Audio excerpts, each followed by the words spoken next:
Well, boys, Nvidia could be in for some serious trouble if history repeats itself because yes, in the past, new GPUs from AMD have had some serious overclocking potential, and today that's exactly what we're gonna find out with the 7900 XT because at its current price of $900, it doesn't necessarily represent the greatest of value, but the question is, with a massive overclock, can this not only become a decent value GPU, but also a serious menace to Nvidia? And yep, that's exactly what we're gonna be doing live today. That's why I have this whole new studio built up for you guys so we can do some live hands-on type of videos here and there, starting off with an unboxing. So let's go ahead and get right into it. So let's start off by getting this first side here cut, and then we're gonna open this bad boy up. Now, this video card in particular is a little bit special because it's an AIB model of the 7900 XT. I specifically tried to get one of the best AIB models I could possibly get my hands on because I know that it's gonna overclock a lot better. I think I'm gonna get you guys an overhead angle on this one so you can see exactly what's inside. Oops, looks like, oh my Lord, okay.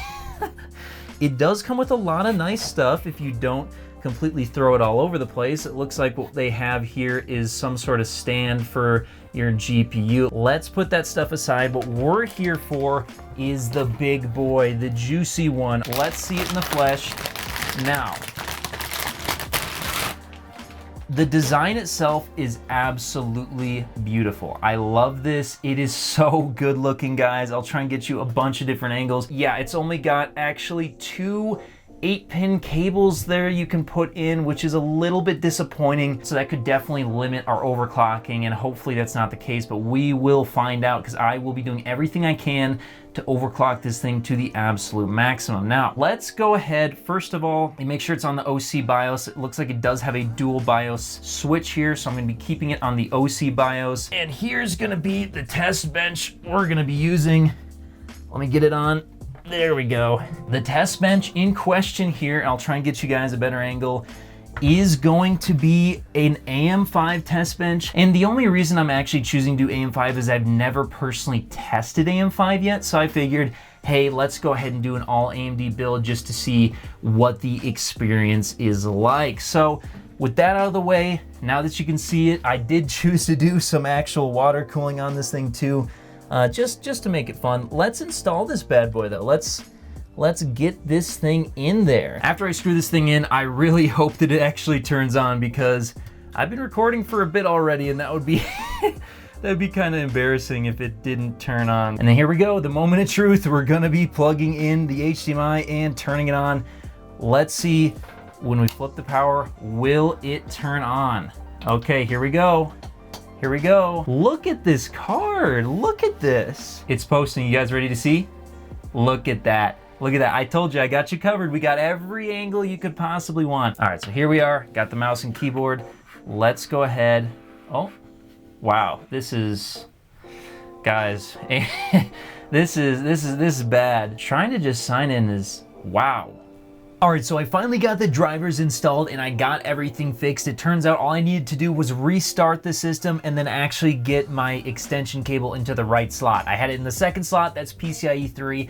I put it in the first slot, PCIe 4. It's a silly mistake to make, but hey, even after building computers for a long time, it's something that you can just do from time to time. But in any case, enough about that. Now let's go ahead and take a look at what the default performance of the 7900 XT is gonna look like, and then we're gonna do some live overclocking. So taking a look at Cyberpunk 2077, here you can see I have all the numbers up and I'm gonna start the recording. We're gonna do a real short recording of the FPS here. Nothing too crazy. We're just trying to get a rough performance estimate, and then we're gonna do some overclocking and figure out how much we can really gain. So here we can see in Cyberpunk 2077, ultra settings, 4K, no ray tracing. Keep in mind, we did get a 1% low of about 54 FPS and we got an average of about 64 FPS. So not too bad. Let's go ahead and see if we can actually improve upon that. So moving over to AMD's overclocking software here, we can see they do give us a lot of options, but I'm gonna do some manual tuning. You do have to accept all of their warnings here. Let's first go ahead and enable everything so we have full control.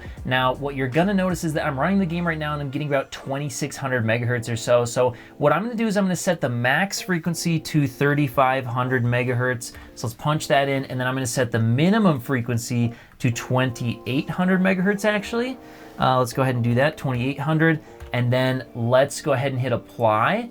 And then we're gonna also go ahead, I think what I wanna do is enable fan tuning, and I wanna set the fan speed, set it a little bit higher there, maybe 75% for the max fan speed. Let's try that. We do have power tuning, so I'm gonna go ahead and bump the power to the absolute max it'll allow me to. Whoa, I can feel that heat. Boys, I can feel that heat, holy cow. We're now at 390 watts. Let's go ahead and do a quick benchmark, see if we got any improvements, then we'll move on to VRAM after we finish tuning the core. We did improve a little bit, not much. Our 1% low appears to have improved a little bit. We went from about 54 to 55 FPS, and we got something. The average FPS went from 63.5 to 65.8. So we did get an improvement. Now let's go ahead and see if we can improve that any further. Okay, so here we are back in Night City. Looks like we're getting about 69 FPS right now. Let's go ahead and start tuning that VRAM, which, where did my Adrenaline software go? There it is, okay. Start tuning that VRAM and see if we can't get a little bit more out of it. What's 2600? Well, let us do it. 2600. It probably will, I don't see why not. I'm just gonna do a quick check on the average frame rate, make sure, okay, it's definitely increasing. Whoa, we are getting big increases from the VRAM tuning, guys, so definitely tune your VRAM on these cards. Let's take a further look. So, if we now increase it to, let's say 2700, let's see if it improves further or if it crashes. So, we got 2700 working. All right, it looks like we did get a small increase once again, not bad. I'm just gonna keep pushing it until we crash, basically. And then at that point, we'll go back and we'll do a benchmark, and then we'll do fast timing. So now let's try 2800, and that's a no-go. All right, so I finished tuning the VRAM. 2750 was the max I could do, but I also did enable fast timing, and it really didn't do a whole lot for me. However, guys, I gotta let you guys know the overclocking on this thing is absolutely insane. Do not listen to people if they tell you the overclock is not good. You can see on your screen right now, yeah, I'm gonna be showing you I'm getting about 73 FPS right now.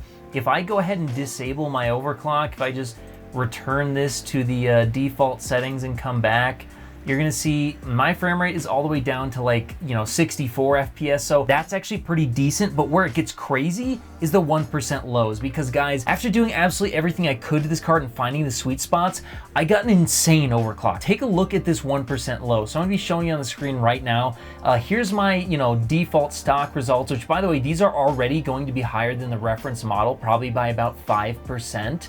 And then here's this on top of it. Now, if we do the math, that puts us at about a 13% increase in your average frame rate. However, again, where it gets really, really crazy is the 1% lows. So if we do 65.8, because that's what I got, over 53.7, you know what that gives us? That gives us a 23% improvement in the 1% low, which is absolutely insane. In fact, if you add in the additional roughly 5% that you're gonna get over stock, so we take 1.225 and then we take that times 1.05, over stock, what we're talking about is nearly a 29% improvement in the 1% lows. That's roughly somewhere in there. That's what you could expect to get on an overclocked AIB model versus a stock model. So we're talking nearly 30% that you can get extra on the 1% lows versus reference stock. That is so unbelievably insane that this actually is gonna bring this GPU into a whole nother product tier. I was not expecting to get these results, but now that we know you can get nearly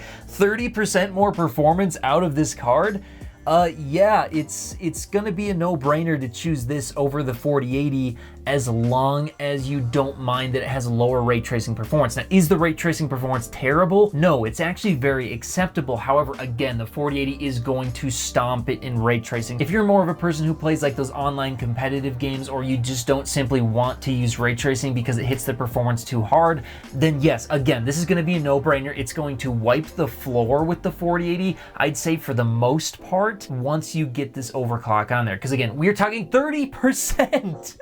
That is something I have not seen like ever. That's actually insane. And people are saying that this thing could potentially have more in the tank if they're able to get the power play tables working for these cards. So in the future, it could actually even potentially get faster. Now, AMD could continue to block them, so I can't tell you that for sure, but overall, wow, that is a heck of an overclock. If you made it to the end of the video, be sure to drop a like. Every time you do so, AMD and Nvidia release new GPUs. Also, if you want to see more, check out one of these related videos. You won't be disappointed.